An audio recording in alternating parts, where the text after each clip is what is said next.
This episode of The Dig is brought to you by our supporters at patreon.com and by the Socialism 2020 conference, which is taking place this July 2nd through 5th in Chicago.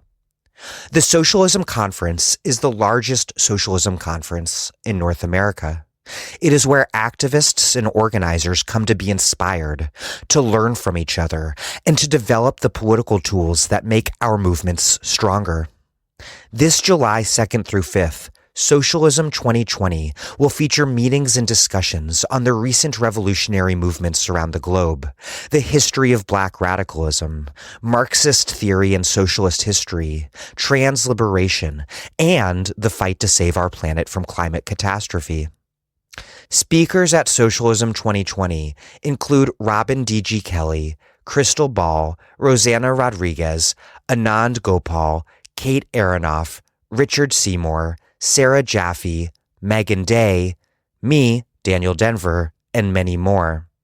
Socialism 2020 is organized by Haymarket Books, Jacobin, and the Democratic Socialists of America. Visit socialismconference.org to register today. That's socialismconference.org. Register before May 8th for the early bird discount rate.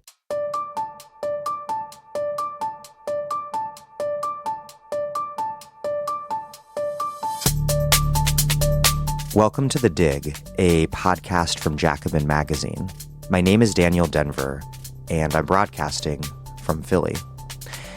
Yes, I'm in Philadelphia on the road for my book tour as I record this introduction. And that's also where I recorded this in-person interview with Keeanga-Yamahtta Taylor about her book, Race for Profit: How Banks and the Real Estate Industry Undermined Black Homeownership. It's a remarkable history that explores a major transition in American race and capitalism. From the pre-civil rights era redlining of the Black ghetto, to the rise of racial liberalism's predatory inclusion, to the neoliberal and carceral reaction that followed. Racism has always been a key force for ordering and reproducing American capitalism. It is ideological, but, like any ideology, also fundamentally material. And this is perhaps nowhere more clear than in our segregated housing system. As Keeanga writes, quote, "It was not just racial hatred that maintained the segregation of African Americans in their urban enclaves. A political economy had emerged and was structured around the captive African American market. Racism," Keeanga shows, "isn't just individuals' bigoted ideas. And it's not just a mechanism through which power and resources are organized in society, though it is certainly very much that too. It's also how capitalism's organization of power and resources, the entire class system, is explained, justified, and, once again, reproduced." Before we get rolling, this podcast, as you might know, is a listener-supported podcast. And I would like you to pause what you're doing and support us at patreon.com/thedig. We have left-wing books to send you in the mail if you contribute at least $10 a month, including my own new book, All-American Nativism: How the Bipartisan War on Immigrants Explains Politics as We Know It. If you haven't yet, please take a quick minute to support the dig that you love with the money that you have at patreon.com/thedig. That's patreon.com/thedig. Some announcements. The Dig is once again going to Massachusetts for Bernie 2020 this Sunday, 11 a.m., with Brianna Joy Gray and Michael Brooks. It's a triple pod crossover canvas kickoff at International Village, which is at 1155 Tremont Street in Boston. Come listen and then join us in knocking those doors. Also, I have a bunch of upcoming events for my book, All-American Nativism. Coming up really soon is Wednesday, March 4th at Trident Books in Boston at 7 p.m. in conversation with Stephanie DeGoyer. And then I'm off to New Orleans, Houston, McAllen, San Antonio, Dallas, and Austin between March 11th and March 20th. Okay, here's Keeanga-Yamahtta Taylor, a professor of African American Studies at Princeton. She is the author of From Black Lives Matter to Black Liberation, and the editor of How We Get Free, Black Feminism in the Combahee River Collective. And, most recently, the author of Race for Profit, How Banks and the Real Estate Industry Undermined Black Homeownership, from University of North Carolina Press.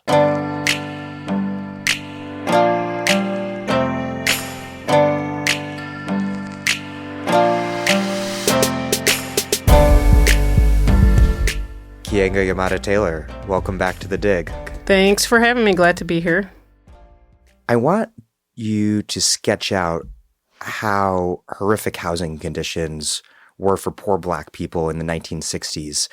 You have a quote from NAACP President Roy Wilkins from 1967. He said, quote, "I might say as sort of a confession that while I have always believed that housing and employment and schools are the inseparable trio that must be dealt with as far as the ghetto living is concerned, I have been a little astonished to discover in recent years the tremendous feeling about housing, and even more so than unemployment.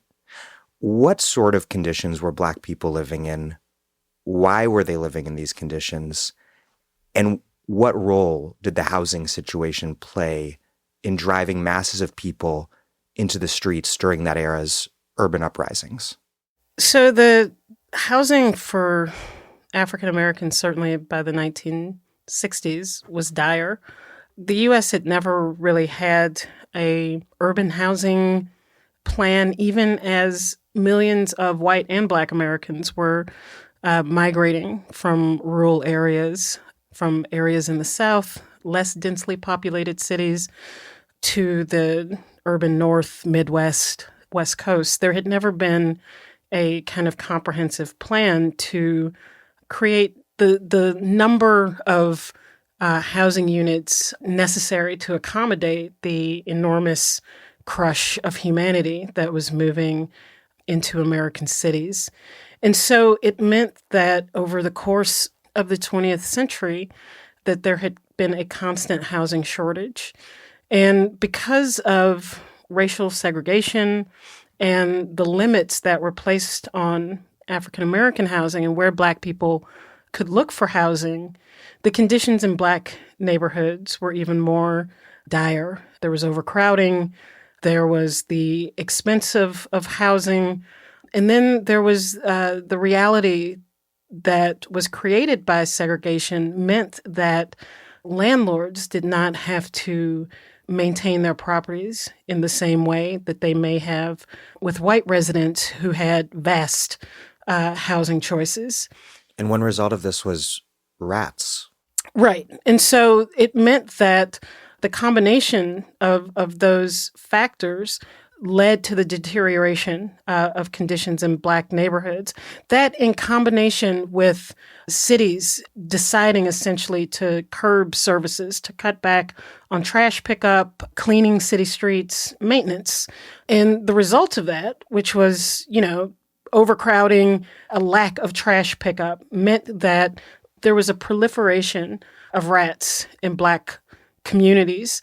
And so there's the quintessential scene of Native Son with Richard Wright. The opening story within the novel is of Richard Wright chasing a rat around, not Richard Wright, but Bigger Thomas, the character in Richard Wright's book, Native Son, chasing a rat around a tenement in a Chicago ghetto. And this was symbolic, really, of the worst of the housing conditions in Black communities and the complete inattentiveness to this from federal, state, and local governments. And so when I was doing the research for this book, at one point, I just did a general search of rats and riots. I entered that into a kind of historical newspaper database, and 15,000 articles appeared. And so the extent of rat bites, rat infestation in African American communities was profound, and it was covered widely in the Black press. It was a point of mobilization for Black activists. There was a well-known campaign led by tenant rights activist Jesse Gray in New York, who helped to lead a rent strike of Harlem residents. And they would take bags of dead rats to Albany, to the state government, and dump them out to really demonstrate the crisis in urban housing for African Americans. And so I think what you began with, the comment from Roy Wilkins, I think is an important one, because we often think of, or we often think of housing as just a part of this constellation of inequality in Black life without really getting into the details of what that meant. But for Black residents, it was profound. When the Kerner Commission, which formed to investigate the causes of riots throughout the 1960s, produced its report on the causes behind riots, they listed 3 things that were repeated in all of the cities that they visited.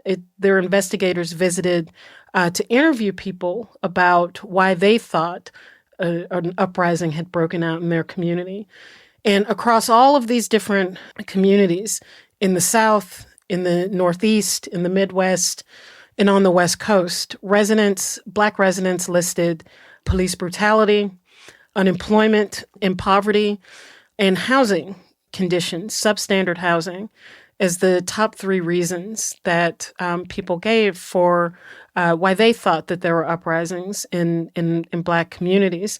And so I think that detail has certainly been lost. In Philadelphia in 1964, in the aftermath of riots in this city, we're in Philadelphia, in this city, the report found that 100% of reported rat bites came from Black majority segregated neighborhoods. So this was not just a point of protest, it was a point of radicalization, right? By the 1960s, the U.S. is largely seen as and considered an affluent society. And the contrast of being an affluent society, of railing on its political leaders railing on and on about the inequities of communism. And not only could African Americans not vote in the South, which was its own source of indignity, but across the North, Black children are being mauled to death by rats. Black families are living in rat-infested housing.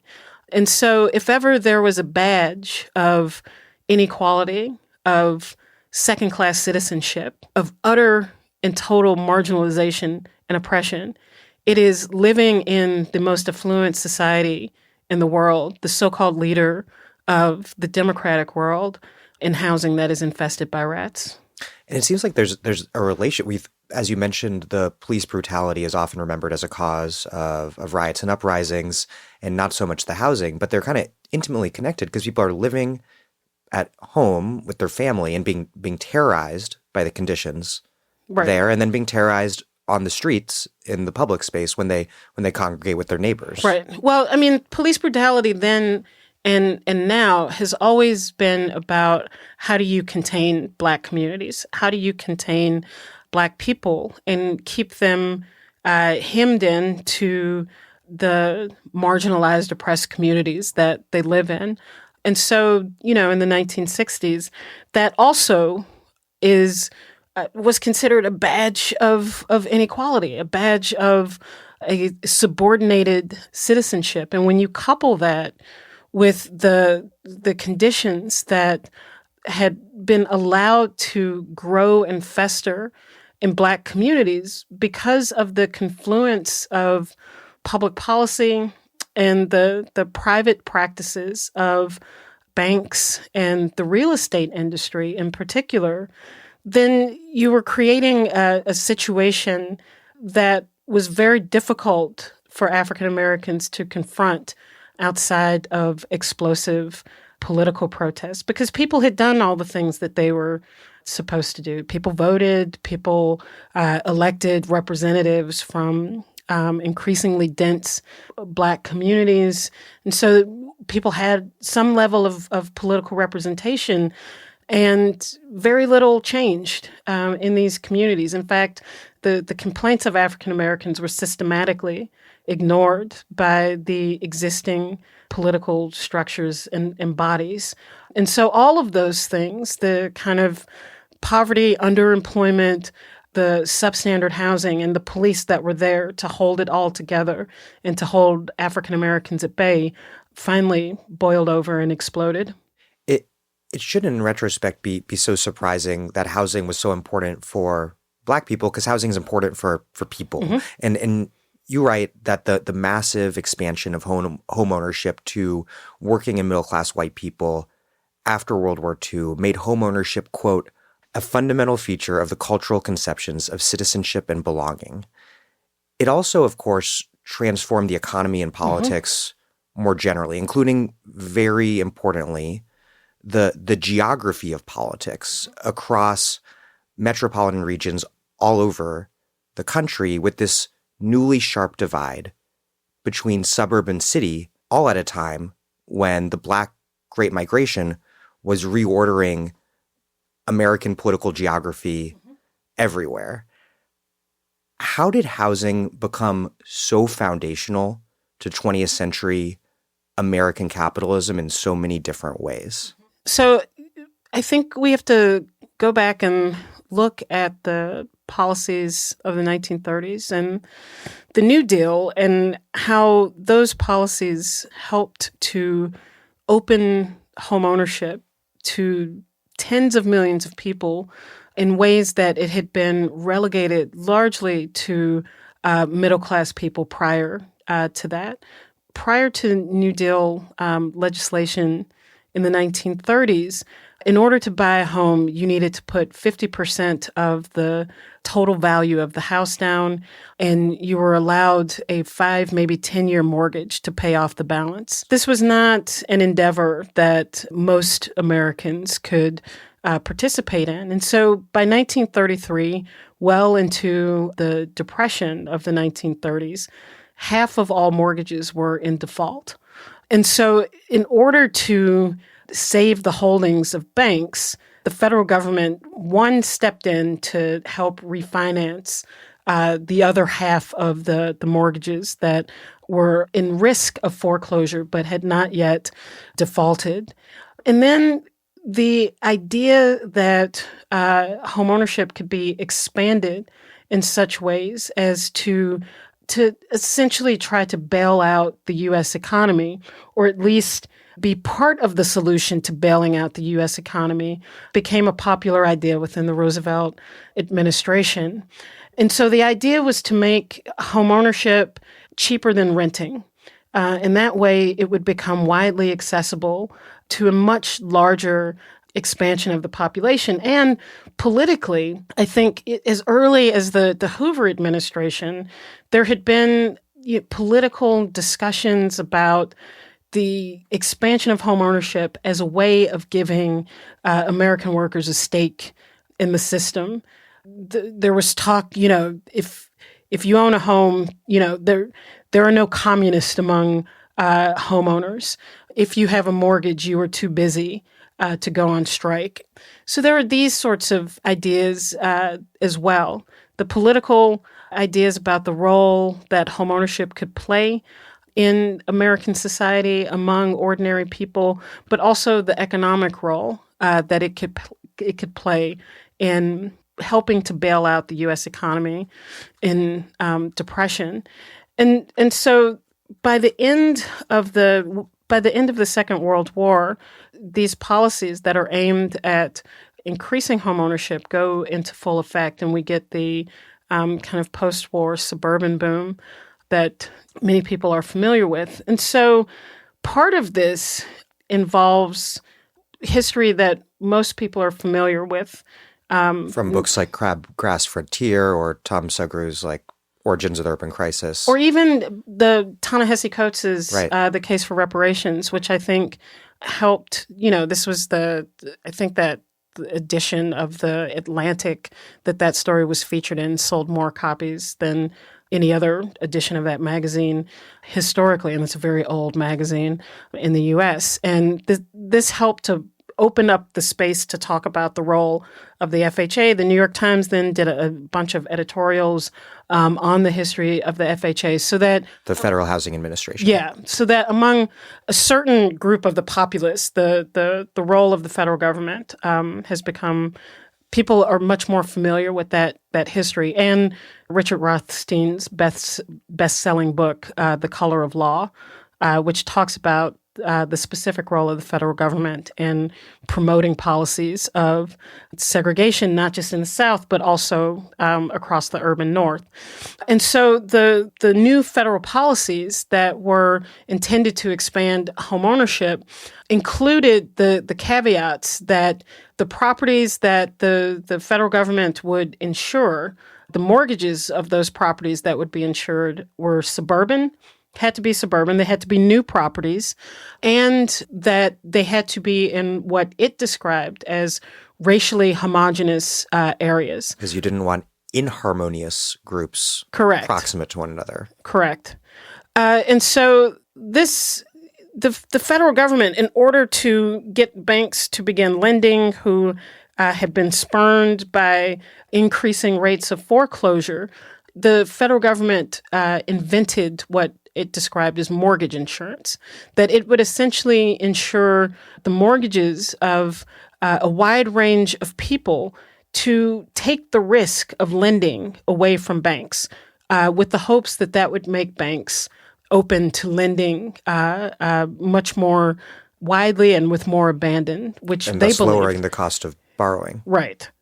And also as a way to rapidly expand the number of people eligible for homeownership. And so, there's the development of homeownership on a mass scale, and all of the consumption that goes with that, right? So you create houses have to be filled with amenities. You create these houses in the suburbs. Now all of a sudden you need cars to get from the suburban locations back to cities where many people are working. You also need to create highways to literally pave a road from the outlying suburban areas back to the cities. And so this all becomes an economic engine for the U.S. economy. From refrigerators to cars. Refrigerators, washing machines, lawnmowers, all those, cheesy little commercial things that we see from the 1950s. Imagine that times, 50 or 60 million. You can begin to see how the U.S. Economy is a boon as a result of this enormous consumption that is happening in U.S. society. And Black people are largely left out of it. So part of this is African Americans are left out of the suburban boom, but Black people still want to be homeowners, and they want to be homeowners for the same reason that white people do. And you write that Black incomes are, in many cases, rising during the New Deal period. Absolutely. Well, in the 1940s and 1950s, as Black people are leaving rural areas and are leaving the South, their incomes are rising. They too, not in the same ways, but they too are beneficiaries of a booming post-war economy. And so part of that means that they also want the space that is afforded with home ownership, because African Americans are being crowded into cities. They're being crowded into segregated neighborhoods. And so the idea of having your own space, more space, is attractive. But I think most importantly is the cultural significance of homeownership, which by the 1950s and certainly into the 1960s, being a homeowner is considered to be a cornerstone of what the American dream means. It's like a new civil sacrament alongside marriage. Yes, absolutely.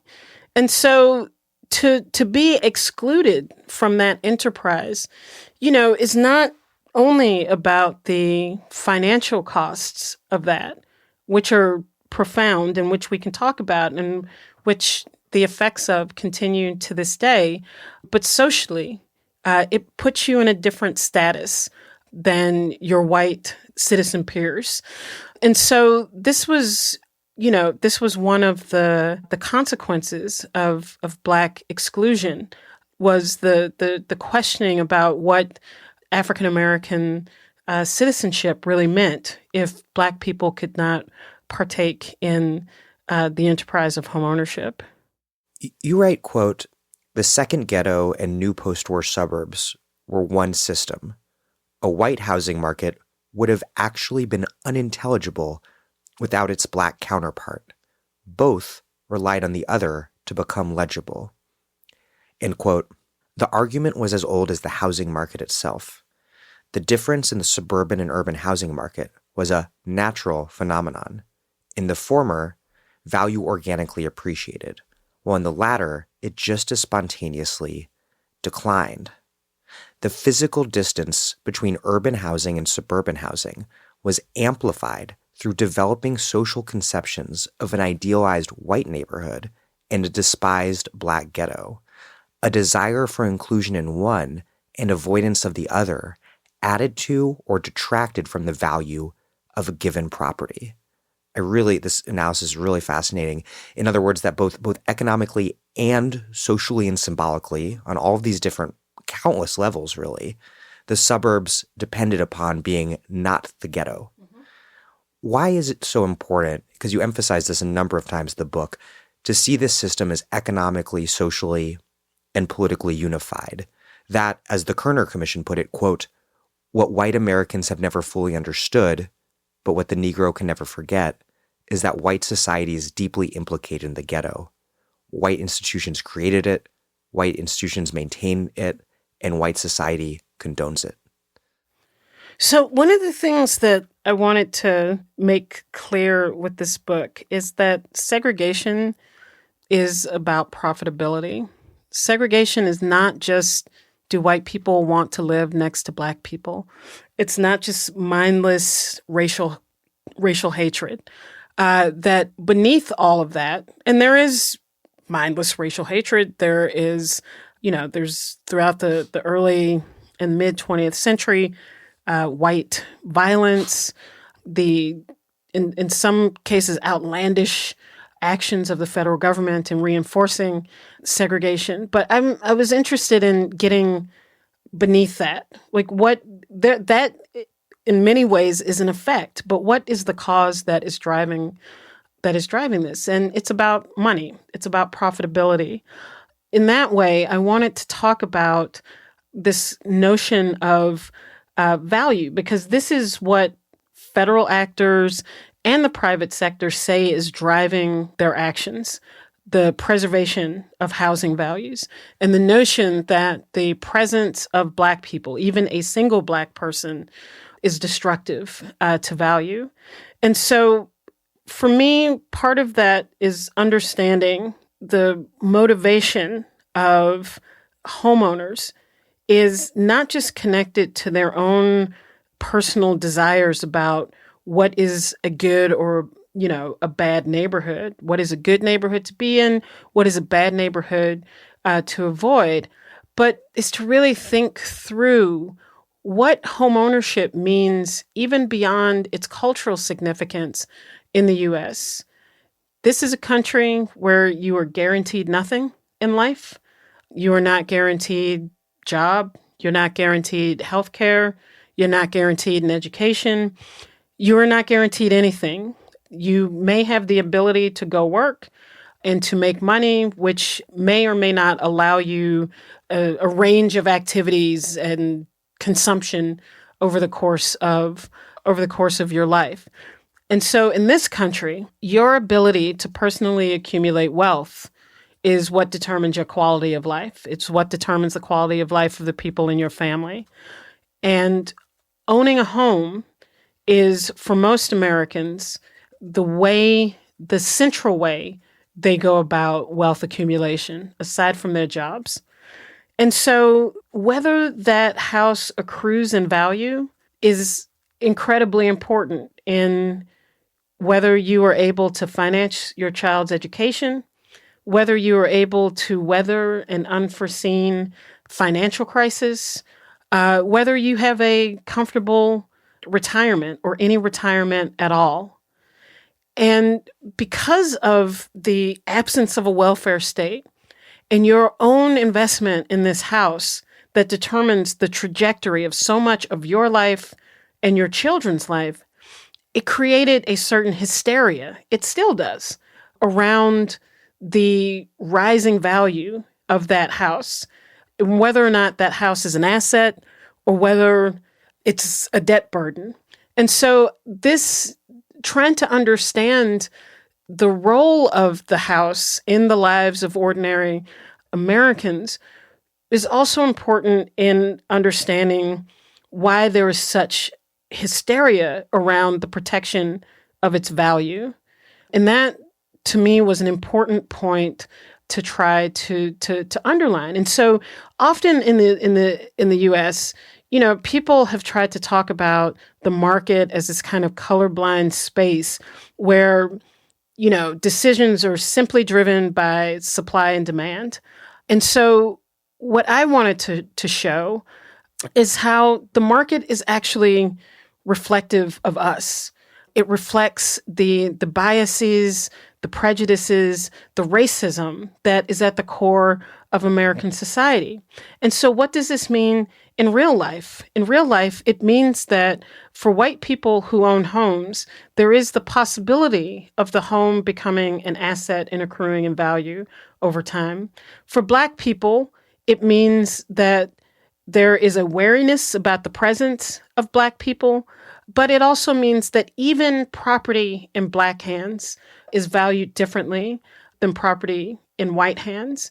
And so in this way, it is impossible to extract the dynamics of race from the U.S. housing market that not only has consequences for a particular homeowner in this situation, but it has consequences in the absence of a welfare state for the trajectory of the lives of African Americans whose houses are not valued in the same way that white houses are valued and whose neighborhoods are not valued in the same way, which means that the disadvantage for Black people at this point is not only distinct, but it is forever. That this racial wealth gap that we talk about that stems from the differences in home ownership between African Americans and white Americans cannot actually be overcome because of the long history of the differential in the way that Black housing is forever seen as inferior to white housing. So and household wealth literally resides in the home. Yes. So it wasn't just a question of the cultural conception of home ownership, which was important, but it was also about the literal house itself being instrumental to the success or failure in life in American society. Well, I want to ask you a follow-up on this because you have a really interesting theoretical analysis, and then I want to get into more of the meat of the history of your book. But you write about how one thing that was really important with housing is the way that it simultaneously played these multiple roles. It became the most important source of household wealth while also being the place where the family, this core institution of social reproduction, was literally and is literally housed. And you write, quote, "Mid-century narratives of normative whiteness embodied in conceptions of the suburban-based nuclear family shaped the perceptions of home as an expression of use value within white communities. Conversely, developing narratives concerning perceived domestic dysfunction within Black living spaces, whether non-normative family structures or poverty or dilapidated living structures, cast Black dwellings as incapable of achieving the status of home, thus reducing them to their base exchange value."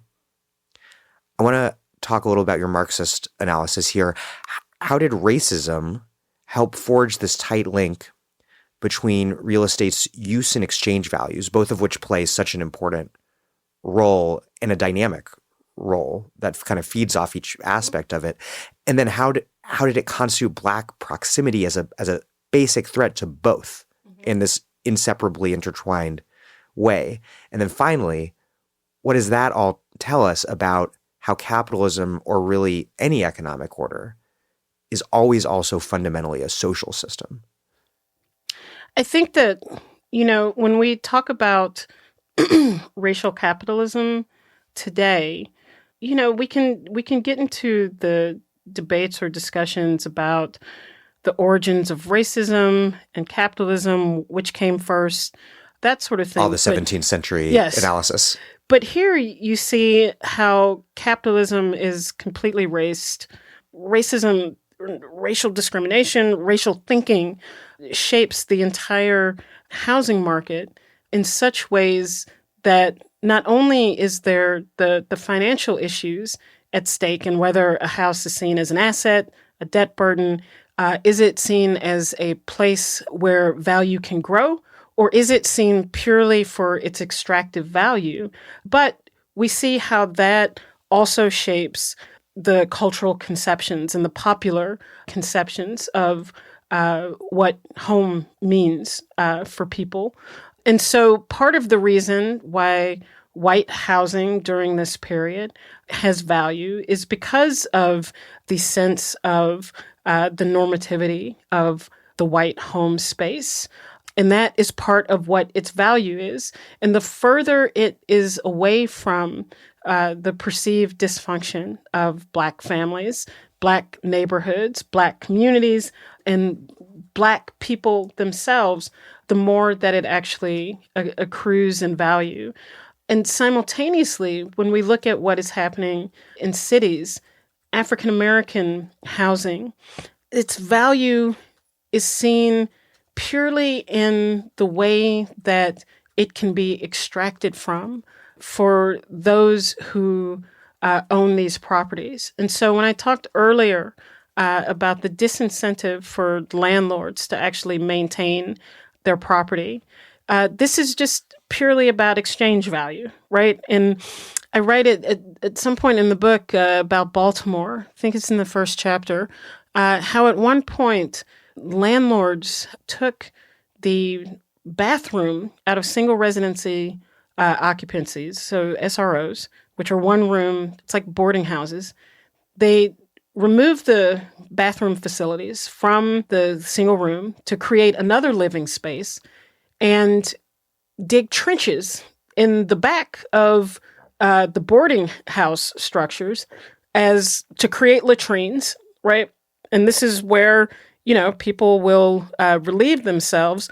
And now you've created two potential residences for earning. This is housing at its most base extractive form, in which the social use, the social function of housing as a heart in a heartless world, or a whatever your critique of the nuclear family or family structures may be, that the home as a refuge, any notion of that really ceases to exist. It's just like the minimal social reproductive functions. Yes. Like, will this protect you from death? Maybe. Right.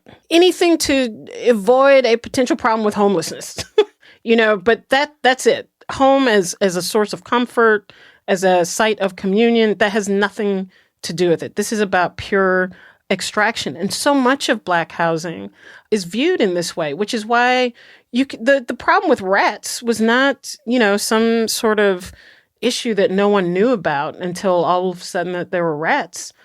This was widely understood. This was, if you look at the Black press and Black newspapers, Black popular culture, people are referencing this widely. Gil Scott-Heron's, famous song "Whitey on the Moon" begins with a vignette about rat bites. His sister Nell has been bitten by a rat in an apartment dwelling, and so this was Whitey's part on of. the moon. But Whitey's on the moon, exactly. But so this was part of the everyday experiences of African Americans, and one of the most harmful impacts of this systematic effort at disinvestment over a long period of time is that for the larger society, the reasons behind the conditions in Black communities gets lost. And so when no one understands what FHA policy is, when no one understands what federal, state, and local initiatives that lead to policy initiatives that create incentives around disinvestment, when people don't understand that, when no one has minutes from the city meetings where there is the discussion to limit trash pickup to once a week, even as the population is doubling and tripling, when no one has access to the underpinnings of what leads to substandard conditions in a community, then all you're left with is the residue. So if you're Joe Blow white family just driving through a Black neighborhood, and you look at the buildings in disrepair, you look at the trash on the streets, and it's just like, well, what is wrong with these people? Why can't they just do basic, What are their values? Yes, exactly. And that is the residue, the significance of these policies that continues to have life. This is the reason why, Newsday, a publication in Long Island, just recently, very recently, in the last, 3 or 4 months, did an expose on the racism within the real estate, among real estate brokers in Long Island, New York, and the ways in which they steer Black people towards Black neighborhoods and steer white people away from African American communities. And it's based in these same 20th century, 100-year ago ideas that Black people are dirty, that Black people are the source of the substandard conditions in poor and working class African American neighborhoods, and ultimately they have a deleterious impact on property values and must be avoided. And once again, because property values determine the quality of one's life and family's life over the course of a lifetime, then these things matter and they have importance. And the racism is of these individual actors is rational because the racism from the FHA and the realtors a century ago through today has taken on a materiality where Black presence does or can at least still lead to decreased value. Right. And it definitely did during the period that you're talking about. Yeah, with blockbusting and things like that. It was weaponized. Absolutely. And even today, the Brookings Institute did a study on housing values that showed that overall, the value of homes in Black majority neighborhoods are 6% less than the value of homes in white neighborhoods. And in some ways, there's just basic anecdotal evidence. In Chicago, for example, in the 60653 zip code, which is a South Side neighborhood, it's Bronzeville, south of the downtown business district of Chicago, you have homes that are less than a mile from Lake Michigan. That gorgeous homes. Yes, brand Stunning. new or rehabilitated homes that are expensive for the population that live there. They're between $600,000 and $800,000. Those same houses 5 miles north would be over $1 million. They are valued less because they are in Black majority neighborhoods.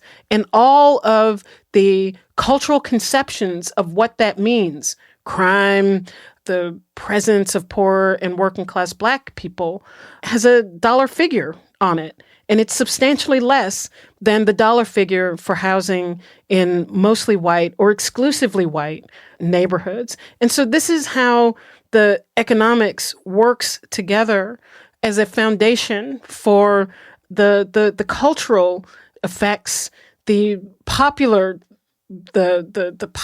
notions of how these things underline what we think of in terms of working class families, what we think of in terms of rich or middle-class white people, they're underlined by the economic realities that are borne out in the housing market. Let's get into the heart of your book. Sure.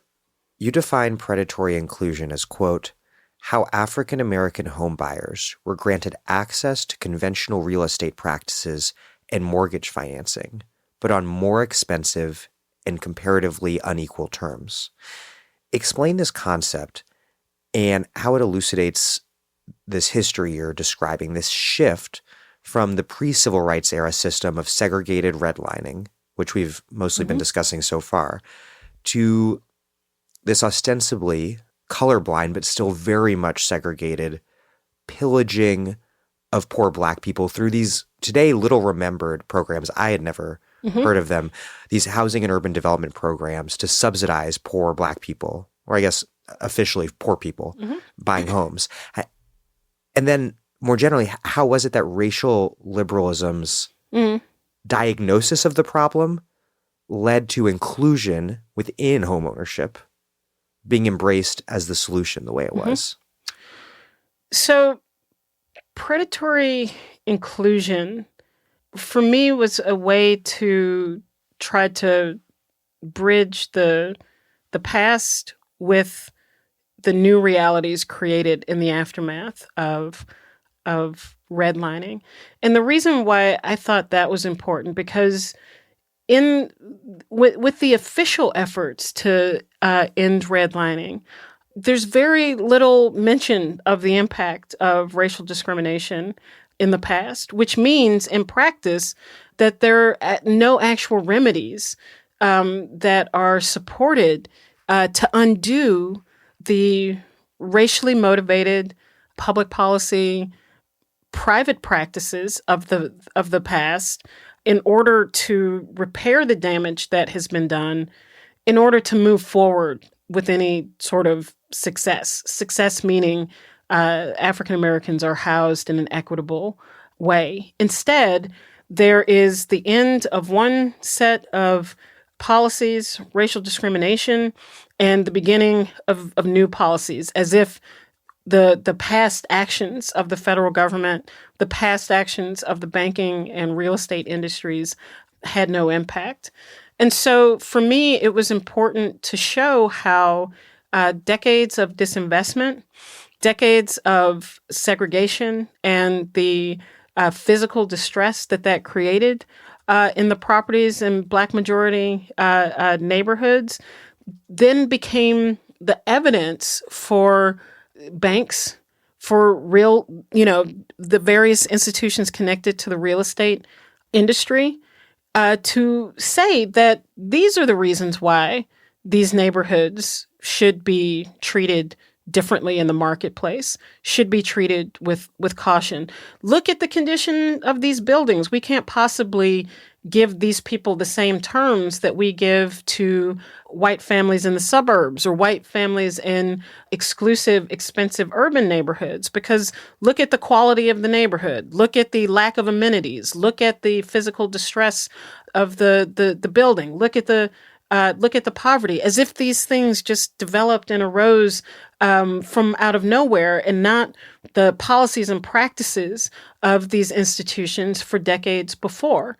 But those became the visual evidence for why some communities should be designated as subprime, as to why some people should be designated as subprime. And so that allows for a certain level of predation that otherwise would not be tolerated. Because segregation really has this role of naturalizing and normalizing racial inequality. Right. No, absolutely. So what I was describing before, the conditions in Black neighborhoods, those have now become attributed to Black people and not the public policies of the Federal Housing Administration, not the policies of banks, which just had a blanket policies of not lending to African Americans in certain neighborhoods, or African Americans at all. It does not become attributed to the actions of real estate brokers. It becomes purely seen as the cultural or behavioral phenomena of Black people themselves, and the consequences of what that means in distressed Black neighborhoods then gets articulated as higher rates of interest, as other different methods of dealing with these populations once housing discrimination is considered illegal. And so for me, that captured the predatory and inclusive aspect of post-redlining U.S. And so I also wanted to use that as a platform to talk about racial liberalism. And so racial liberalism, in the way that I am describing it, is essentially the recognition that there was some section of the U.S. political establishment that recognized that race discrimination is actually real.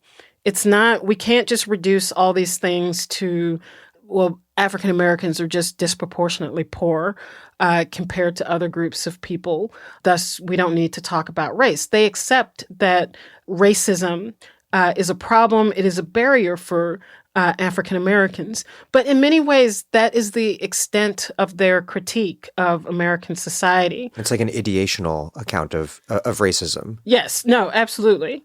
Bad thoughts in bad or ignorant people's heads. Yeah. And that it's real and it's profound and something, and and that in many ways is better than those who say, well, race has nothing to do with any of this, that the FHA made no decisions based on race. These were just purely economic, what an rational... unfortunate coincidence that so many Black people were in the red line neighborhoods. Yes. Well, these are poor people. These are mostly poor, dispossessed people. And so there are all sorts of explanations for this, but there's a recognition among a layer of people who otherwise are proud Americans, who think that the United States is a fantastic society, but that it has this one deformation, right? It has this one problem, this issue of race, that if it could just get over that, then Black people too could enjoy the fruits and the benefits of U.S. society. And so for them, the problem really does come down to exclusion, that if we could just stop African Americans from being excluded and thus being included into the institutions and practices that have created this robust white middle class, that have created the American dream for white America, that have created this affluent society, then that is the kind of final hurdle that the U.S. needs to get over to become the greatest, society on earth. And George Romney, who was Nixon's Secretary of HUD. A fascinating character. Yeah. Who's the former governor of Michigan. He's the governor when the Detroit riots, the most destructive rebellion in U.S. history, unfolds in 1967. George Romney helped to win fair housing legislation for the state of Michigan during his tenure. And so he absolutely believed that racism was a problem and that the U.S. was the greatest country on earth, and that the issue was removing racism from the law and allowing African Americans to benefit from the same institutions and practices that had made America great for white people.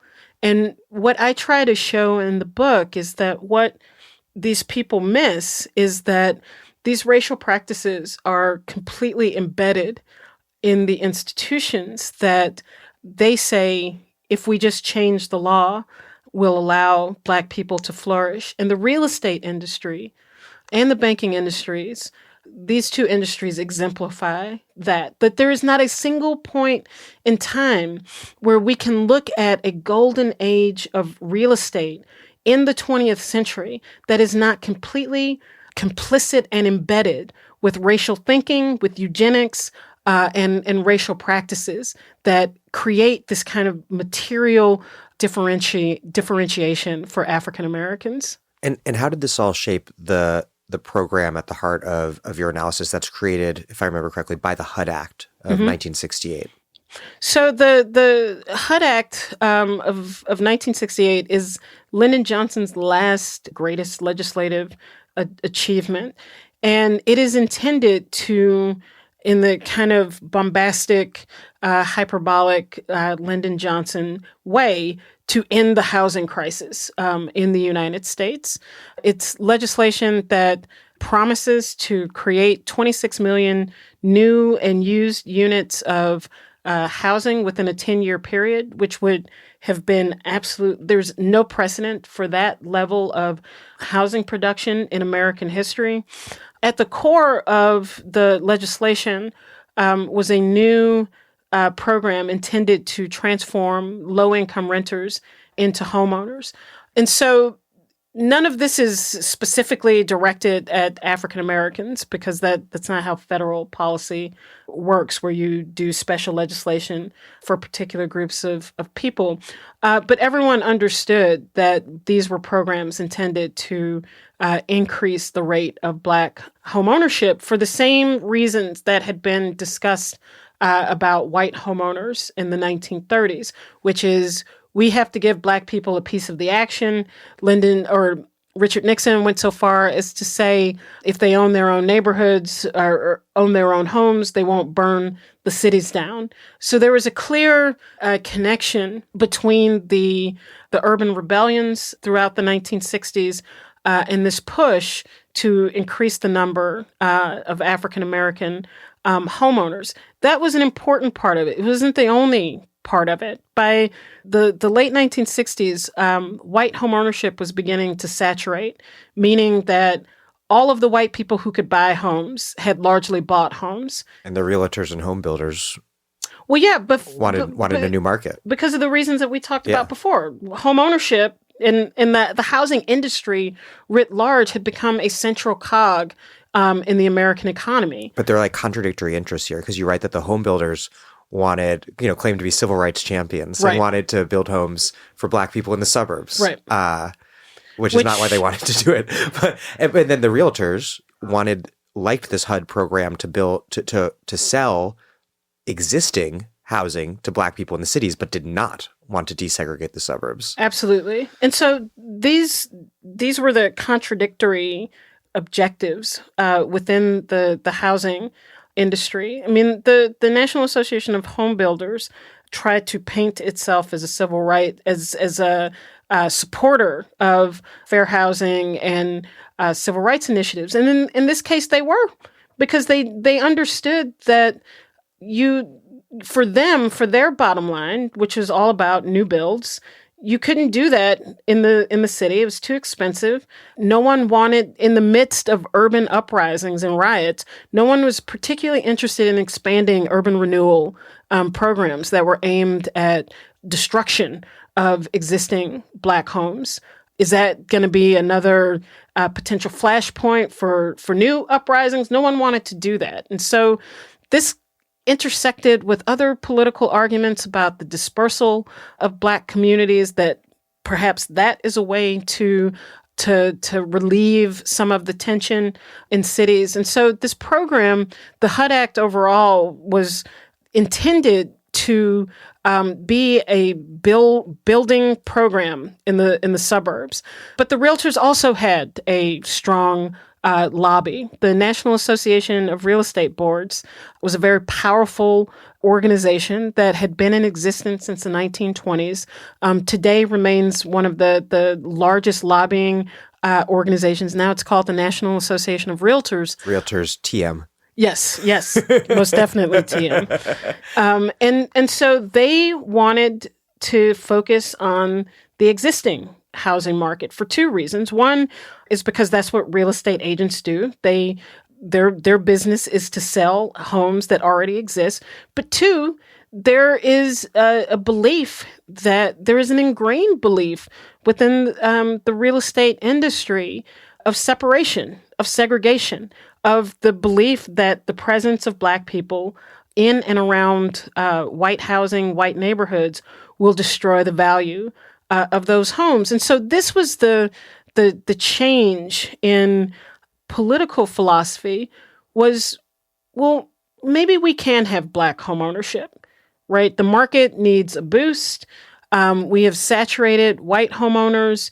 We have a small but burgeoning Black middle class that has the income to support home ownership. And because of the outmigration of white people, there's a crisis of abandonment in cities. And so perhaps Black people can own these homes. So there was a willingness to allow for Black home ownership in a way that didn't exist in the 1930s or 40s when the FHA first formulated its policies to exclude Black people. But it was on the condition that the market continued to be segregated. And on the condition that the 1968 Civil Rights Act, the Fair Housing Act, which is passed the same year as the HUD Act, basically goes unenforced. Yeah. And it does. This idea about Black home ownership begins a little bit earlier with urban renewal practices and the displacement of Black people, many of whom can go into public housing projects, but because of rising incomes, some can't. And so that is when the kind of first experimental ideas about Black home ownership sponsored by the FHA take place. But this gathers momentum through the 1960s. But yes, it is contingent on maintaining segregation. So when the Fair Housing Act is passed, and it is essentially toothless when it comes to enforcing the civil rights of African Americans against racial discrimination in the housing market, whether as buyers or whether as renters. So HUD is given the funds to create a civil rights division, which is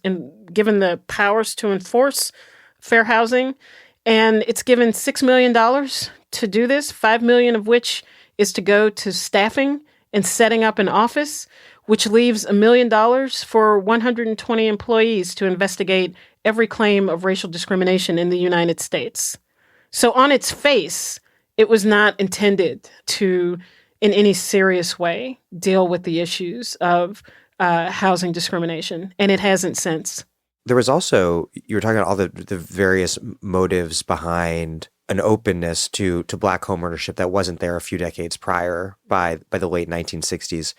And you also cite Lyndon Johnson as saying, quote, "Owning a home can increase responsibilities and stake out a man's place in his community. The man who owns a home has something to be proud of and good reason to protect and preserve it."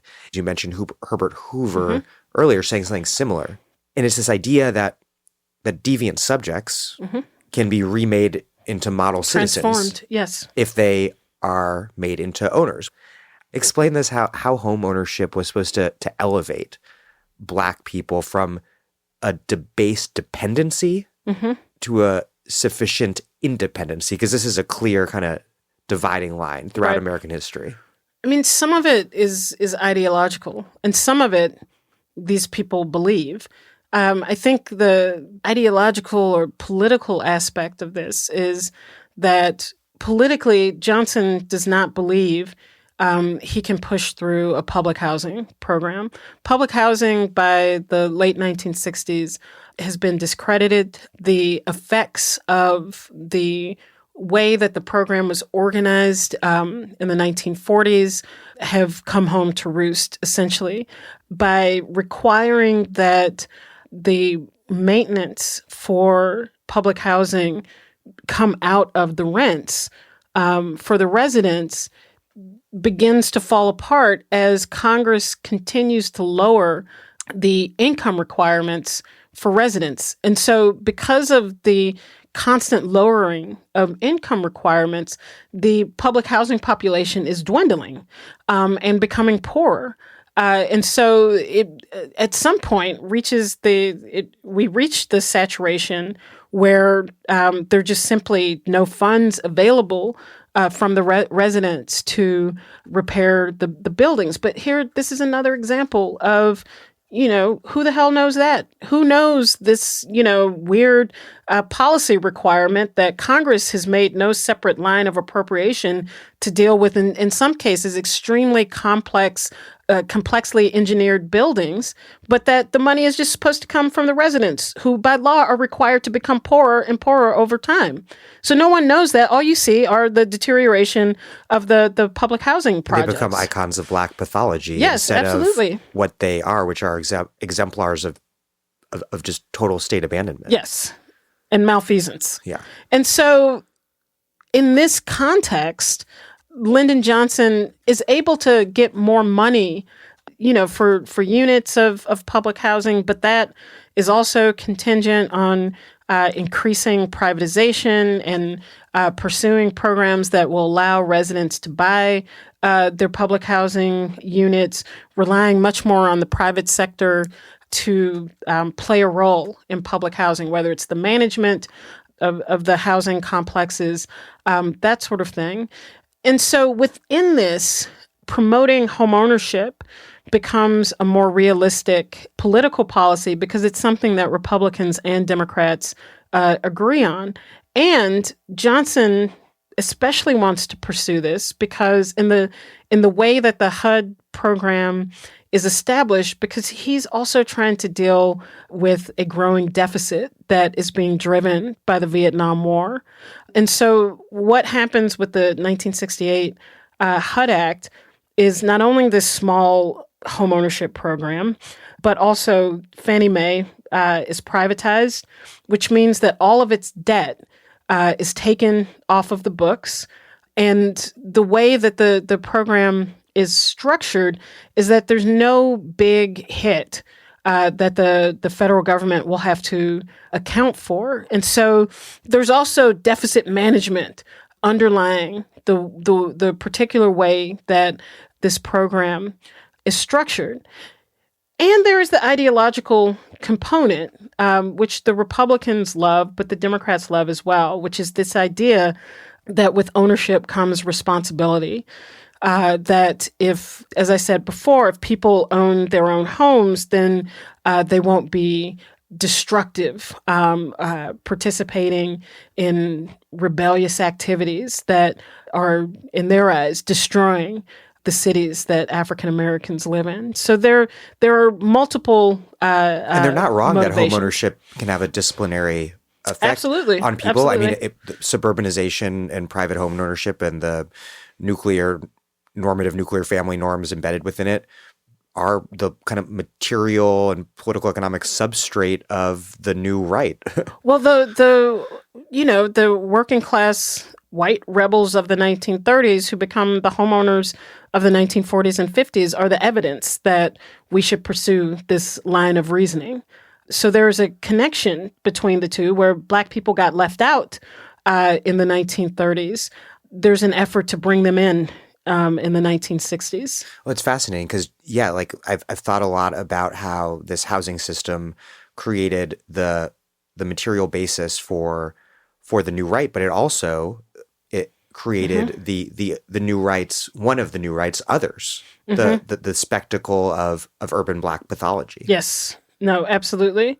And it's interesting how this program then is raised to include African Americans in the enterprise of home ownership. But the way that it's structured almost exclusively through the private sector, of course, even though it's kind of touted as a government program, then leads to the conditions that reopen the pathways to the intense pathologizing of Black families, particularly Black women, as the program disintegrates in the early 1970s.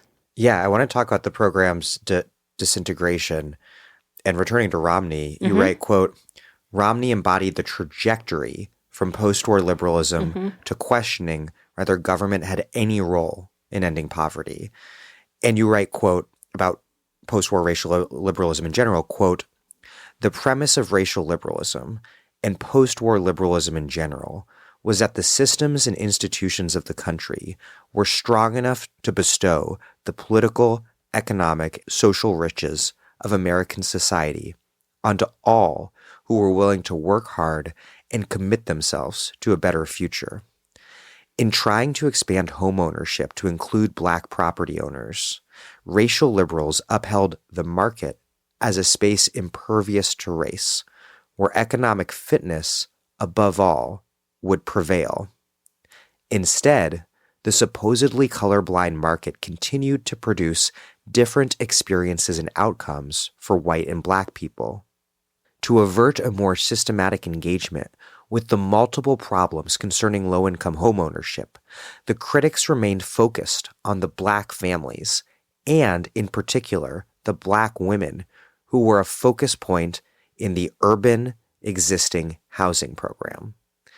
How did the very premise of racial liberalism, its proposal to rely on incorporation into a system that was fundamentally oppressive, how did that ultimately, when it all failed, almost logically require the pathologization of black people and black women in particular? The thing with the racial liberals is that they didn't see any fundamental problems, right? The problem was exclusion, not an interrogation of the institutions themselves. And so when you combine a program of these housing programs were essentially $200 down payment, regardless of the value of the house, interest rates capped at 1%, regardless of the value of the house, and your mortgage was 20% of your income, again, regardless of the value of the house. And so at no point when people were looking for homes and you have to go through a real estate agent in order to access the properties that are eligible for this particular subsidy. So the real estate agent is your point of entry. Once a person was matched with the house, then a mortgage broker was contacted by the real estate agent to see if they would finance the home based on the new HUD subsidy. So then the mortgage banker contacts HUD to verify that this person is eligible. And so at no point does the actual prospective home buyer interface or discuss with any federal agent at all. It is a system, a program that is organized almost exclusively through these operatives in real estate.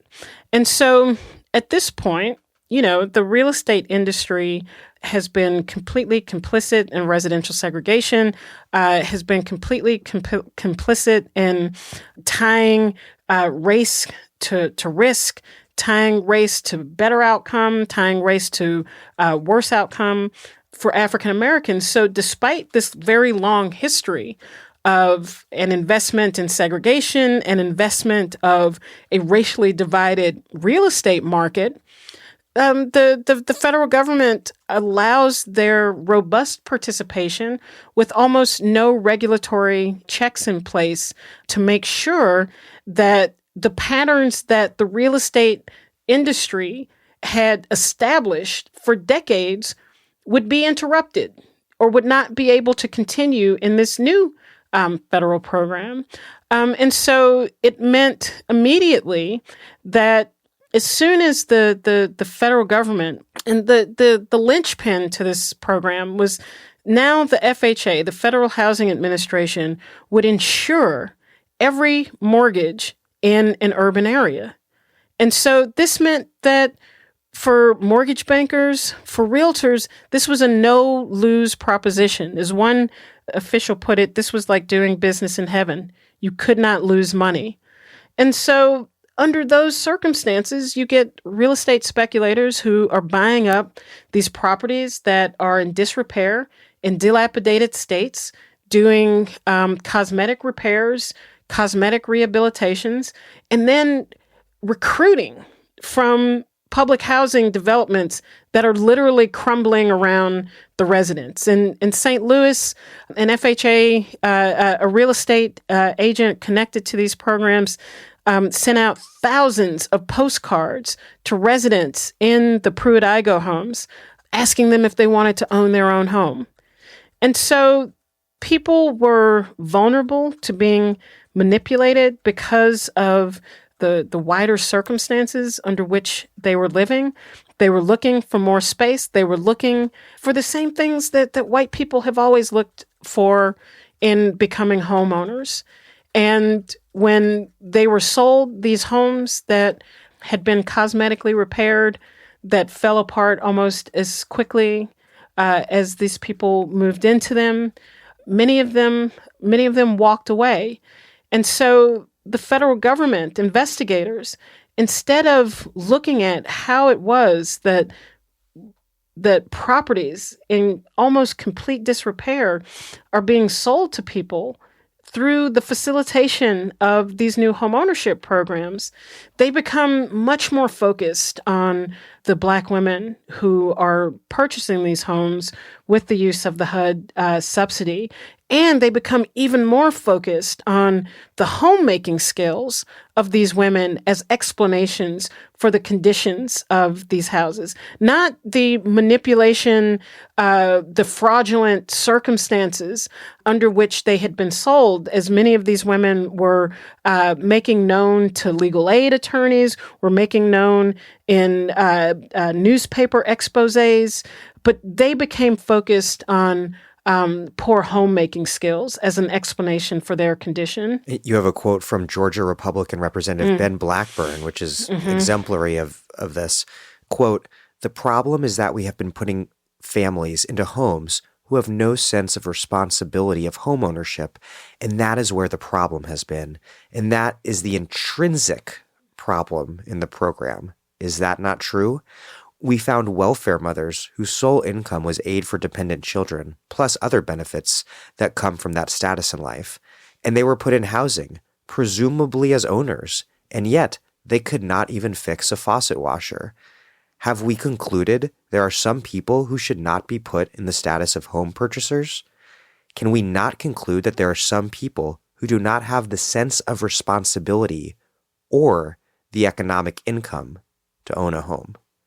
I think it's, of course, a legitimate question to ask whether homeownership is an appropriate program for ending poverty, right? I think that that's a reasonable question to ask, but embedded within the rest of that are really just a bunch of racist stereotypes and caricatures of the fitness and responsibility of Black women, which of course is quite ironic, during these congressional hearings where people like Blackburn and other, rich, elite white men are complaining about the housekeeping abilities of the Black women who, of course, have been keeping house for these white men and their children and their families. What domestic duties does that congressman have? My God. Since the age of slavery into the contemporary moment when these hearings were unfolding. But this was really about deflecting any real investigation of why the federal government was subsidizing and sponsoring homes sold in complete disrepair to Black, poor, and working class families, because HUD and the FHA becomes a subsidiary of HUD in 1965. Prior to that, it had been its own independent organization. But HUD forms in 1965, and over a course of years in the late 1960s, the FHA is finally under the leadership of the Department of Housing and Urban Development. And so there had been, when homeownership was expanding in the suburbs in the 1940s and 50s, the FHA was always known for its very stringent requirements in home inspections and the qualifications that a house needed before it could receive this whole appraisal process. Correct. Before it could receive this very lucrative mortgage insurance. And all of that was abandoned with the urban program in the 1960s and the early 1970s. And to some extent, it couldn't have worked in the same way because the suburban housing that was being appraised in the 40s and 50s was new.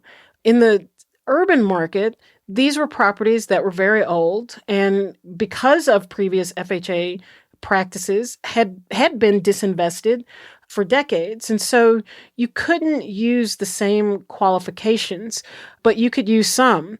And the FHA essentially threw up its hands and put no standards or requirements in the appraisal of these new homes. And so some of the reasons I talk about in the book have to do with the racial attitudes of FHA employees. Many of them believe that Black people were undeserving of these programs. Because they didn't like the shift in their mission at all. No, there was quite a bit of hostility. Many of them believed that Black people should be happy with any housing that they receive through the program. But perhaps more insidiously is that the FHA and HUD relied on part-time real estate brokers to do the appraisals. So sometimes brokers who are in business in a neighborhood are also empowered with appraising, meaning that they actually have an interest in inflating the value of the homes in those neighborhoods, because when they're not part-time appraising, then they're trying to sell homes in the same neighborhood. And of course, real estate brokers make their money on commission. And so the more expensive a house is, regardless of its condition, they are looking out to pad their commission. So all of these kinds of conflicts of interest pervade these problems, and they're known. The first investigations into the programs began as early as 1970. The bill is passed in August of 1968. So almost as soon as it actually becomes law, there are questions about conflicts of interest. There are questions about a lack of professionalism. There are questions about the kind of shoddy appraisal practices, and nothing is done because people are making money off of this, off of these programs, and because most of the victims who are focused who become a focal point in the newspaper coverage are Black women on welfare. This is Sarah Jaffe, and you are listening to The Dig with Daniel Denver, my favorite podcast for thoughtful discussions on the U.S. left and beyond, and you can support it on patreon.com. This episode of The Dig is brought to you by our listeners who support us at patreon.com, and by Verso Books, which has loads of great left-wing titles, perfect for Dig listeners like you. One that you might like is Planetary Mine, Territories of Extraction Under Late Capitalism by Martín Arboleda. Planetary Mine rethinks the politics and territoriality of resource extraction, especially as the mining industry becomes reorganized in the form of logistical networks, and East Asian economies emerge as the new pivot of the capitalist world system. Through an exploration of the ways in which mines in the Atacama Desert of Chile have become intermingled with an expanding constellation of megacities, ports, banks, and factories across East Asia, this book rethinks uneven geographical development in the era of supply chain capitalism. Arguing that extraction entails much more than the mere spatiality of mine shafts and pits, Planetary Mine points towards the expanding webs of infrastructure, of labor, of finance, and of struggle that drive resource-based industries in the 21st century. Planetary Mine, Territories of Extraction Under Late Capitalism by Martín Arboleda, out now from Verso Books. As you mentioned earlier, for many white Americans, real estate was this extremely important, appreciating asset. But the way these programs function that you're writing about is that it made real estate into a mechanism through which Black people's, particularly poor Black women's wealth could be extracted, property not as wealth, but all debt and responsibility, a vector for expropriation. Is the role of the pathologization of Black women then to legitimate that expropriation? I think in some ways, it diverts the attention away from the program in general. And that allows for these kinds of extractive practices to continue much longer than one would imagine they would have if white people had been the primary victims of this. So I guess maybe yes and no. I'm not sure if that was the objective, but it certainly was the outcome, because if these kinds of nefarious practices become known as early as 1970, they go on really until in 1973, Nixon imposes a moratorium on subsidized housing. But one of the main low-income homeownership programs was not subsidized. It was Section 221D2, which did not receive a subsidy.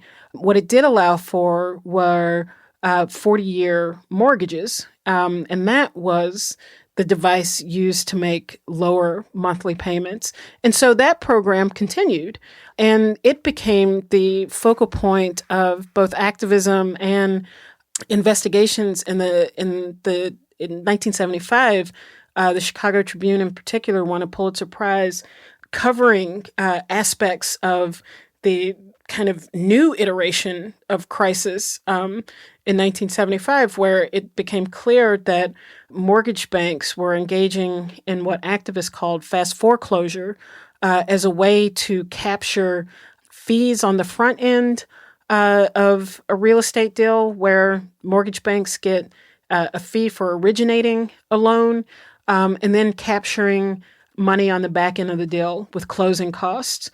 And so in order to repeat this process as much as possible, they would initiate proceedings for foreclosures very quickly, even though part of the arrangement with HUD for the low-income homeownership programs was that the federal government would insure the mortgages on the condition that the mortgage lenders go out of their way to not foreclose on people and to find ways to keep people in their homes, including accepting late payments, making forbearance agreements.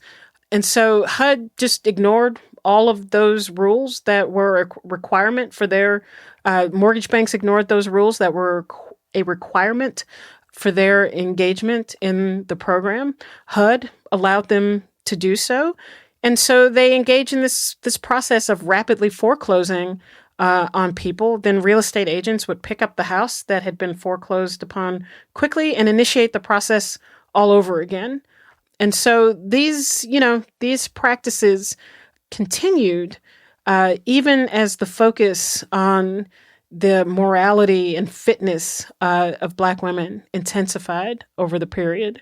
And those practices then remake the spectacle of pathological ghetto that legitimates the very activities that are making and destroying the Black ghetto and that constantly. Continue to legitimize, in the broader eyes of the public, why white suburbanites want to keep Black people out of their communities. Because look at these people, that is the height of irresponsibility, foreclosure, right? And all of the kind of the visual optics of what we have come to describe as urban crisis are hastened by these practices from real estate and mortgage banking operatives, and that becomes part of the explanation as to why suburban communities wish to continue to keep Black people at bay.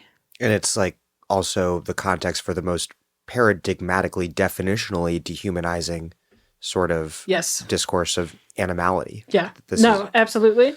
Absolutely. These are animals. And it fits with, it helps to create an opportunity for the Nixon administration to pursue its political objectives of shifting control back to states when it comes to decision-making about the distribution of social welfare. The new federalism. Yes.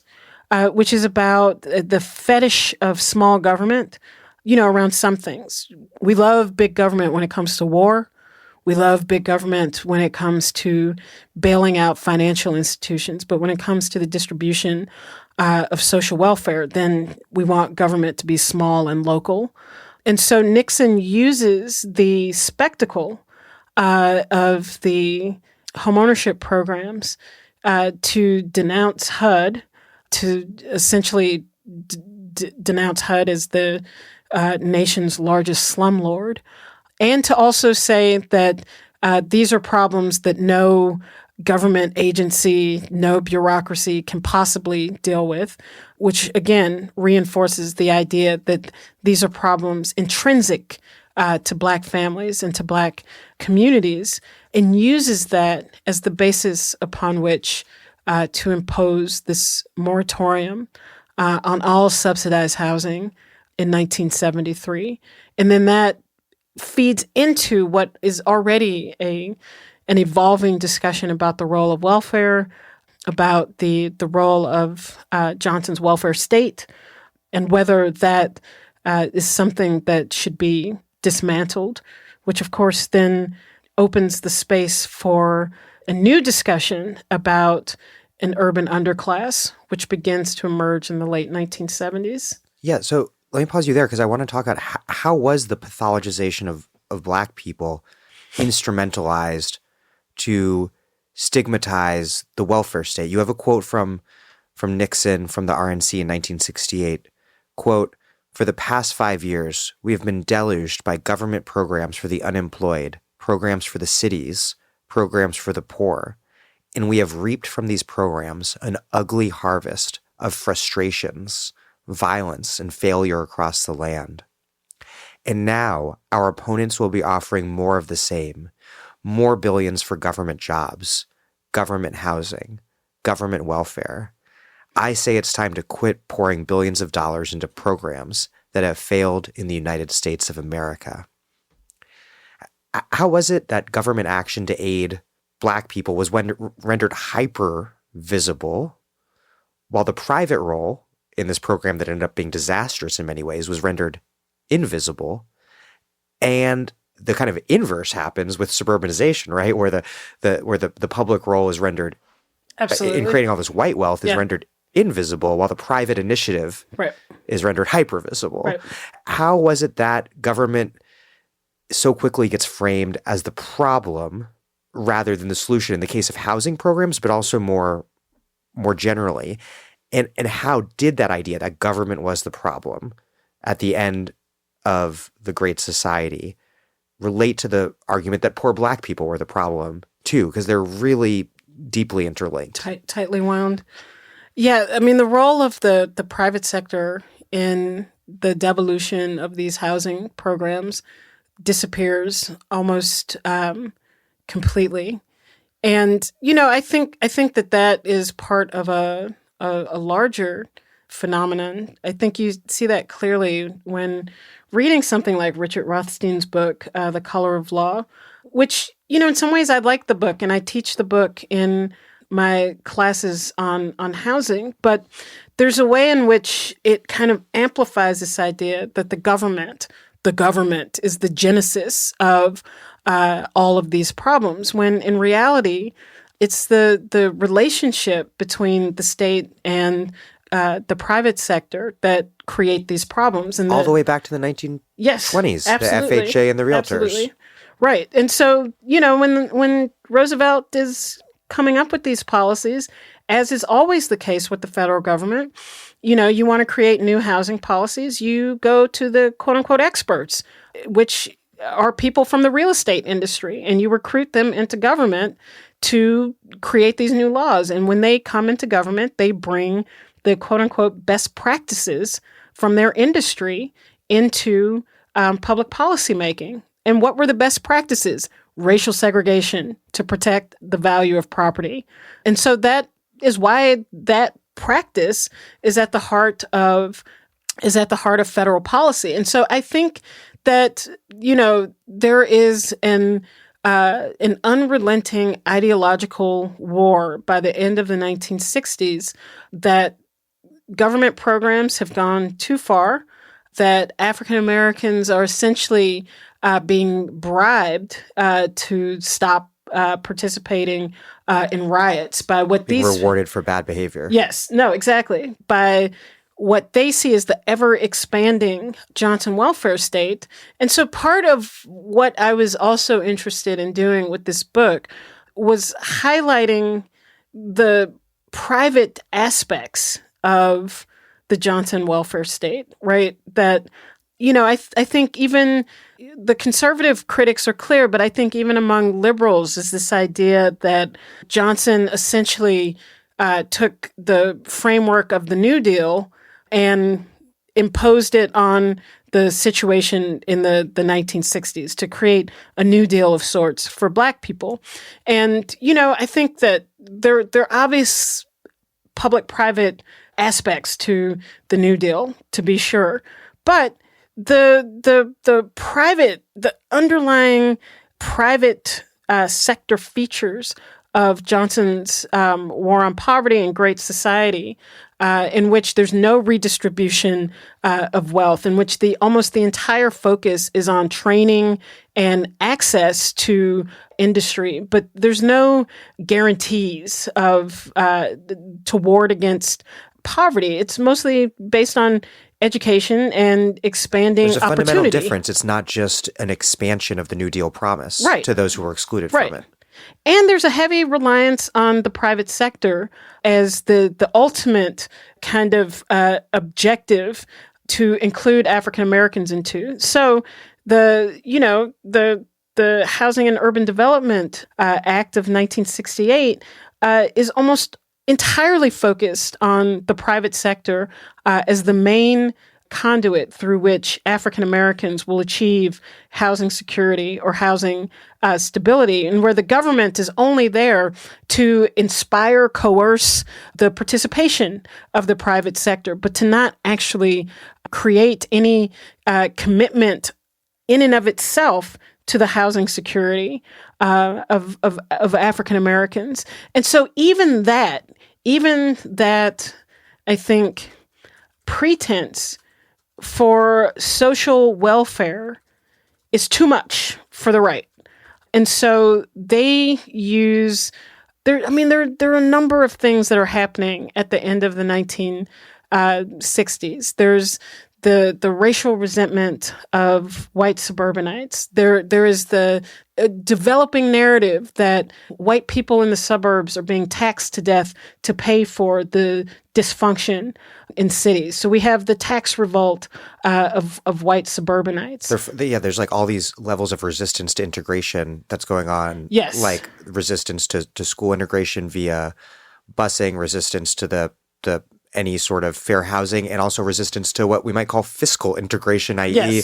like the desegregation of this wealth captured in affluent white communities. So these people leave the cities and they want to leave the cities behind, right? And so that's the whole idea. And so the right helps to drive this narrative of the silent majority as opposed to the vocal minority who are being robbed even as they leave the city to pay for the domestic dysfunction of Black people, and the Democrats are allowing them to get away with it. So there's all this kind of ideological characterization of what the Johnson welfare state is, that are based on racist distortions that people easily buy into because they already have them in their own head about what African Americans are, and what their role, the role of Black people in the deterioration of the cities that white people have fled from.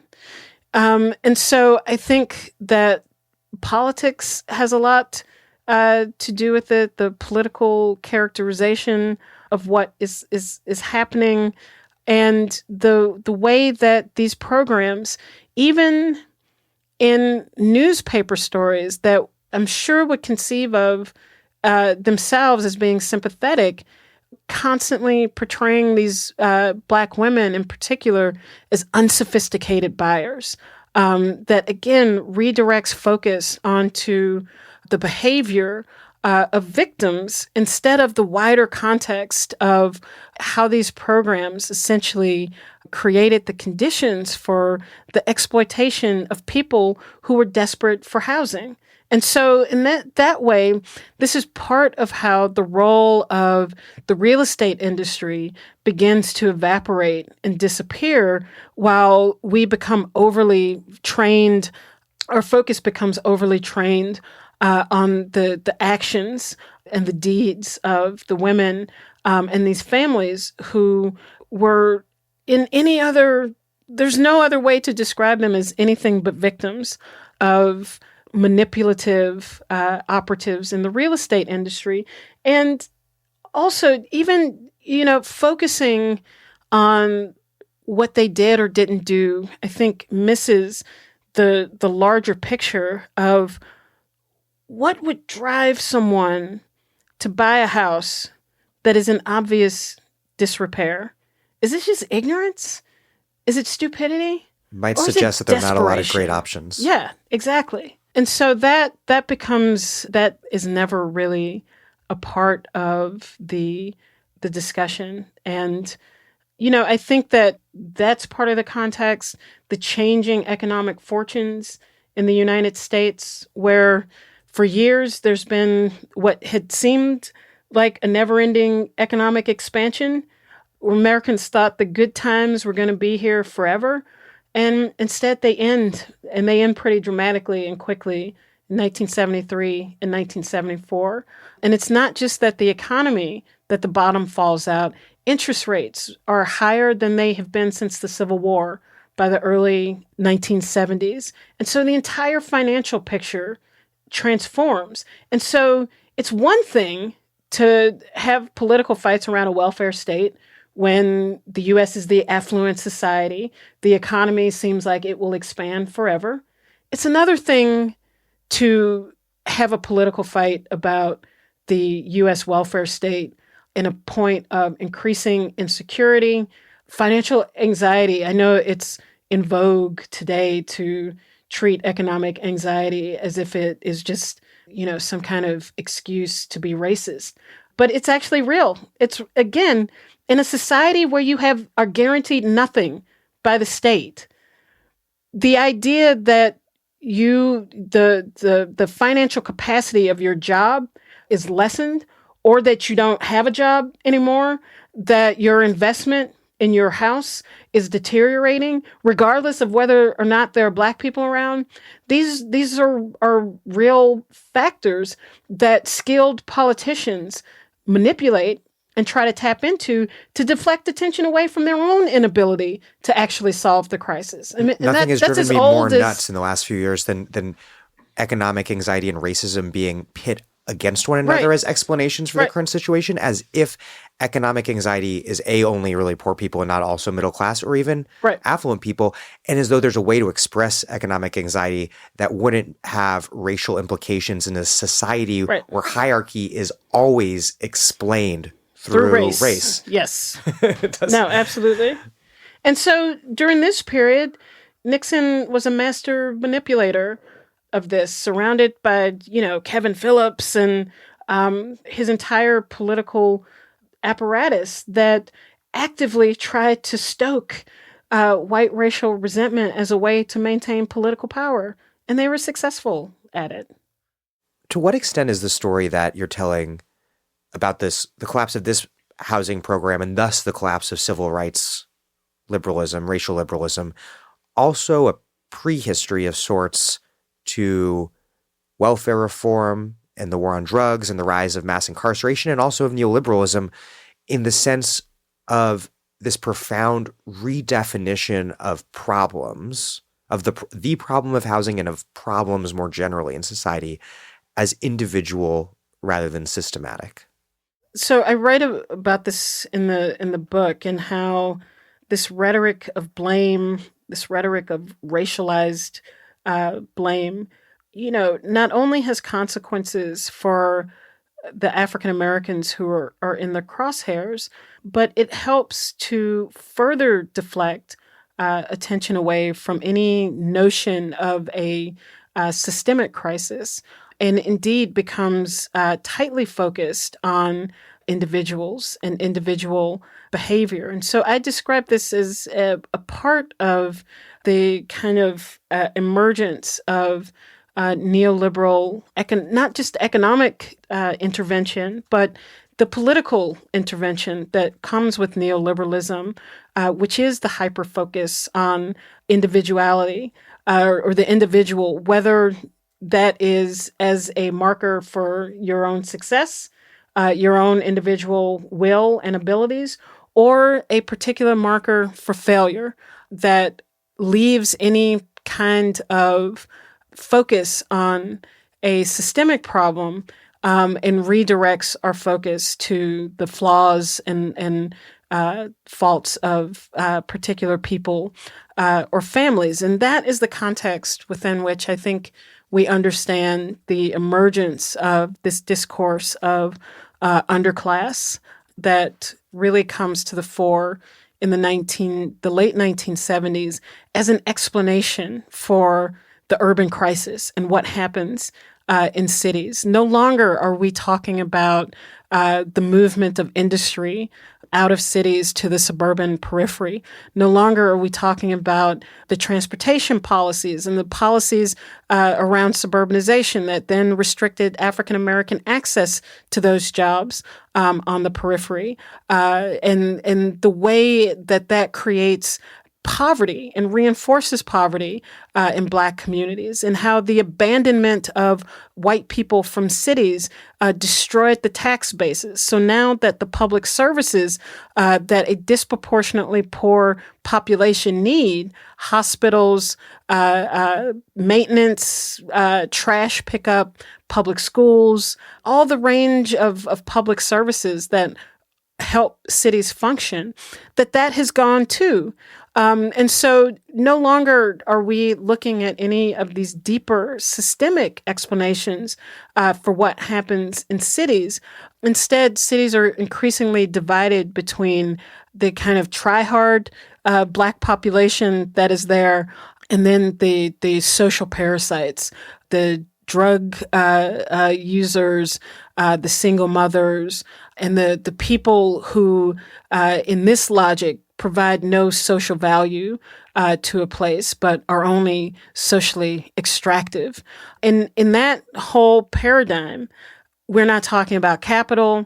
We're not talking about the misuse of power of the state. We're not talking about any of those issues. We're talking about individuals and the choices that they do or do not make as being determinative of the life chances of entire urban populations. The only thing that's left as visible are the morbid symptoms, which are real. Right. Much higher violent crime rates, drug abuse, and then there is this self-fulfilling... They are real. They are the consequences of economic crisis. They are the consequences of disinvestment. They are the consequences. But they're seen as the cause. Right. They are reinterpreted as the cause in a very cynical political maneuver to revitalize faith in the system, that this has nothing to do with capital. This is all about single mother-led families. This is all about the tailspin of culture and the lack of responsibility. And then by the 1990s, rap music. Right. No, absolutely. Absolutely. To sort of bring it full circle, the discrediting of any sort of systematic analysis, and there's a discrediting of it, and then just like it becomes almost unthinkable, right, or absurd to venture a systematic analysis until maybe very recently. Right. That was facilitated maybe by the fact that liberal anti-racism was never that systematic. You write, quote, "Since homeownership was firmly situated as a cornerstone of the American dream, the aspiration for inclusion into its ranks went without question. If property ownership is the basis of the independence that's required of free citizenship, then lack of property ownership or the incapacity to either acquire or maintain property is evidence of a lack of fitness for free citizenship." how did the problem of exclusion obscure, and the liberals' proposal for inclusion obscure this very fundamental problem, which was, as you write, quote, a social order that makes the quality of one's life and the substance of one's citizenship contingent on the possession of private property. We've talked a little bit about public housing, which is not, it's not full socialism, but it's a decommodification of a significant chunk of life that other countries like, Austria have successfully employed. Part of the problem here, it seems to me, is that the private property system is fundamentally about exclusion. That's what private property rights are about. The inside, for the inside to be meaningful, it requires an outside. Right. And so the idea of including everyone into the inside of the system, which was racial liberalism's idea, was inherently impossible. And this is the problem when even the best of the liberals continue to promote home ownership as the solution to the wealth gap, as the solution to marginalization, really as the solution to the ongoing oppression of African Americans, right? Like there are many, I think, among many of the presidential campaigns, candidates, this promotion of home ownership is seen as a way to include African Americans into, again, this notion of American largesse. It's missing a fundamental understanding of the way that this emphasis on private property and ownership perpetuates the problem in a different way, meaning that we still have to grapple with this question of why our quality of life is so contingent on ownership of an accruing asset that even in the hands of Black people doesn't accrue in the same way. And so by accepting the paradigm of home ownership will free you, that in some ways we are accepting the inequality that is embedded in that. Because until there is some way to disrupt this idea that Black people have a deleterious impact on property values, thus Black neighborhoods are valued differently, Black people are valued differently, then we see the perpetuation of the same problem over and over again. And so, I think that there are things that can be done to combat racial discrimination in the housing market. There are things that can be done to combat racial discrimination among lenders. But the market is us, right? The market is a reflection of the values, desires of the public. And power relations with the public. No, exactly. Among whom goods are bought and sold. And so as long as Black life is devalued in American society in general, then that devaluation will continue to reflect itself, not just in the housing market, but in property values. And that means that African Americans are at a permanent disadvantage within this framework. And so if you want to keep your private property thing intact, then you have to build a social welfare state where one's life does not hinge upon ownership of the asset. And so if we have universal health care, if we have a cancellation of college debt in combination with free college, if we have guaranteed resources for a comfortable retirement, if we have access to decommodified housing outside of the market, okay, then keep your home ownership, private property system intact, because the urgency with which to buy into that because of the absence of any kind of social welfare would be gone if we had access to those things. If those needs were satisfied elsewhere, if they were satisfied through the state, if they were satisfied through public programs, then the reliance on owning something as a way to buy into that would lessen dramatically. And so that would be one way to allow African Americans to actually be able to overcome what is now a permanent disadvantage. Do you see the explosion of subprime loans ahead of the 2008 financial crisis and the mass foreclosures that followed as sort of a repetition of sorts of the predatory inclusion you write about in your book? It's not a repetition. It's an acceleration of deregulation and any checks, the financial institutions and real estate. There is a connection between the two. I think that the historic processes that led to the uneven development between Black communities and white majority communities created the conditions, as I've described earlier, by which Black communities could be described as subprime.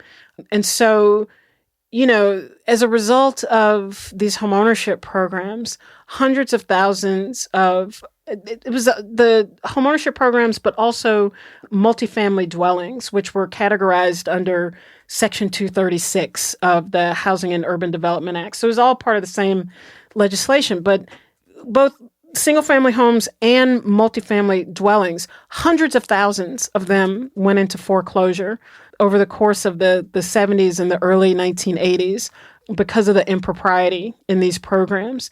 And all of that, of course, contributed to the degradation of property values in Black communities and the overall degradation of those areas, which allowed the banks to say, we should proceed with caution in these communities, which for me is the essence of what predatory inclusion is. It's saying, we will include you, but we have to do so on different terms because of the greater levels of poverty and inequality in these areas, marks these places as risky.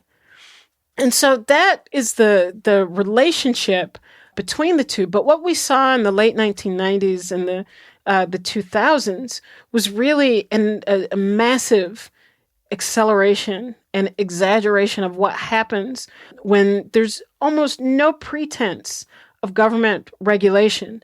But another connection between the two is the way that the private sector disappears from the interrogation of what happens with these programs. Right. Look at Bloomberg's recent statements that it was the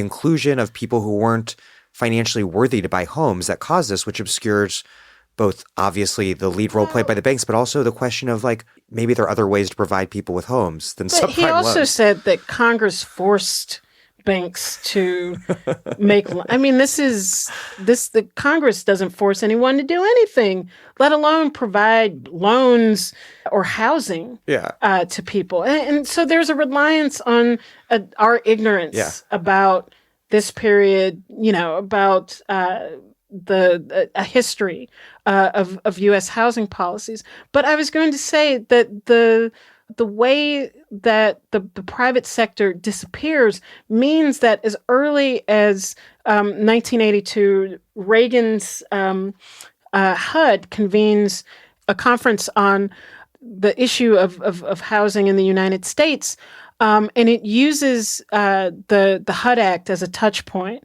as evidence of what happens when government gets involved in trying to house people, that it's essentially a disaster. And it uses that to make an argument that the private sector needs to be unleashed and that the quote-unquote red tape needs to be gotten rid of so that the market can work its magic in creating housing for people. So there are consequences to the lack of interrogation of the role of the private sector. I mean, in the case of Reagan, this is a very deliberate attempt to to disappear the role of business. But I think that its impact within the wider public, has left intact this idea that it's business that is the most innovative, that is the most efficient. Opportunity zones. Yes, no, absolutely. Bush's ownership society. Yeah. And that it's government that is bumbling and ineffective and is ultimately the problem. And people believe this, and how can we trust government with Medicare for all? Right. But there's a legitimacy to the belief because the influence of capital and private sector forces in the state help to undermine its effectiveness, so that you have this housing program that has no regulations, that has no federal oversight, and that destroys Black neighborhoods. It does raise a question about, well, where the hell was the government? But it's distorted into a libertarian critique, right, rather than one of state capture by capitalism. And the answer is, thus we need greater oversight, not less. We need to improve the mechanisms by which we enforce civil rights rules and regulations, and by which we conduct regulation and oversight. Not we need a full extraction. And increase popular power over the government. Yes, absolutely. And for Black people, in some ways, that there's always been clarity around this. African Americans have always called for greater state oversight because of the way that racism has run rampant throughout the private sector. And it is only through the intervention of the state that there has been any semblance of a check on that.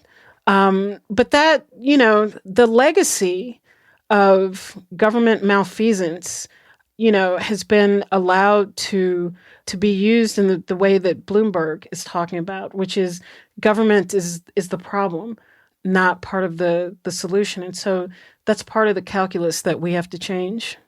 Well, Keeanga-Yamahtta Taylor, thank you very, very much. Thank you.